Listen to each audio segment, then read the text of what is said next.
नारायण राणे साहेब, तुमच्या सिंधुदुर्ग जिल्ह्यामध्ये लोक वाट बघतायत. आपण खासदार म्हणून निवडून आलाय, परंतु गेले 15 दिवस सिंधुदुर्ग जिल्ह्यामध्ये आपल्या मतदारसंघामध्ये पावसाने धुमाकूळ घातला आहे. आंबा बागायतदारीचं कॅनिंगचं मोठ्या प्रमाणात नुकसान झालं आहे, कोकमचं नुकसान झालं आहे.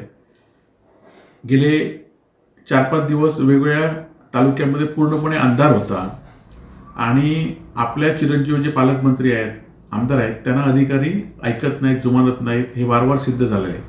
त्यामुळे मुंबईत जो काय आपल्याला भाजपने टास्क दिलेला आहे की उद्धव बाळासाहेबांवर ठाकरेंवर टीका करण्याचा, तो तुम्ही थोडे दिवस बाजूला ठेवा. मुंबईच्या विकासावर बोलण्यापेक्षा आपल्या मतदारसंघामध्ये काय चाललंय यासाठी तुम्ही लवकर सिंधुदुर्ग जिल्ह्यात एवढीच आपल्याकडनं अपेक्षा आहे.